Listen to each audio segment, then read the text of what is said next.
আসসালামু আলাইকুম। সবাই কেমন আছেন? আশা করি সবাই ভালো আছেন। হেজবুত তৌহিদ সংগঠন এই বাইতুল মোকাররমের সামনে কিভাবে নামল? তারা নামছে সম্পূর্ণ আওয়ামী লীগের পরামর্শে। ভারতের দালাল হেজবুত তৌহিদ, এবং তারা মনে করে যে আমরা মিছিল করলেই দেশ অরাজক থাকবে। সেই জন্য আওয়ামী লীগের নেতারা সম্পূর্ণ তাদেরকে রাস্তায় নামিয়ে দিয়েছে। সব আওয়ামী লীগের এসব কাজ কারবার করতেছে, ষড়যন্ত্র সব আওয়ামী লীগ করতেছে। এই বাংলার মাটিতে হেজবুত তৌহিদকে কোনো দাঁড়াতে দেওয়া যাবে না। সবাই প্রতিবাদ করবেন।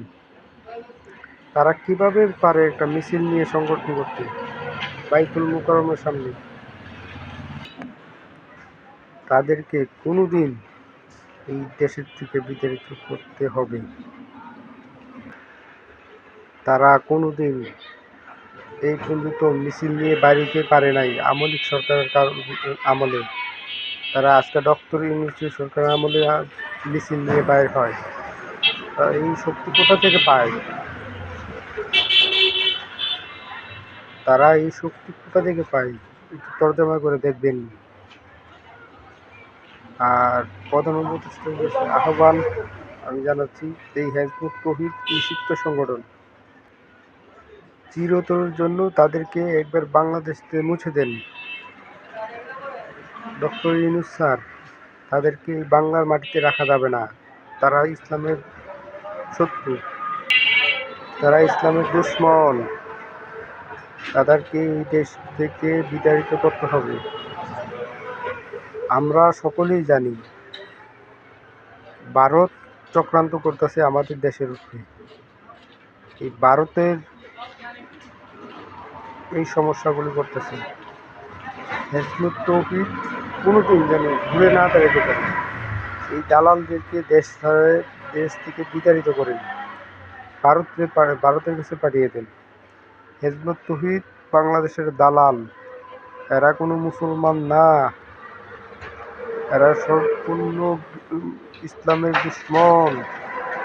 হেজবুত তৌহিদ নিষিদ্ধ সংগঠন, তাদেরকে এই বাংলার মাটিতে রাখা যাবে না।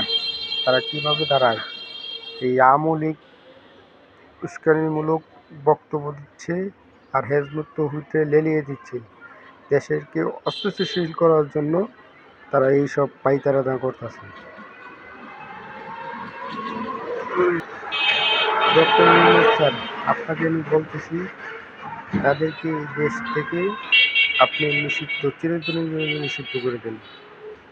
আর ভারত কখনো জানি এসব রূপ নিয়ে গেম যেন না খেলতে পারে, এরকম পর্যায়ে আপনারা পর্যালোচনা করেন। কারণ ইন্ডিয়া খুব বাড়াবাড়ি করতেছে। ইন্ডিয়া প্রত্যেকটা লোকে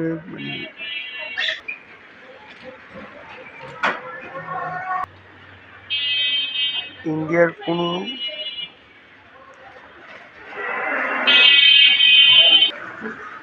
লোককে বাংলাদেশে রাখা যাবে না। সব ধরে ধরে ইন্ডিয়া পাঠাই দেন।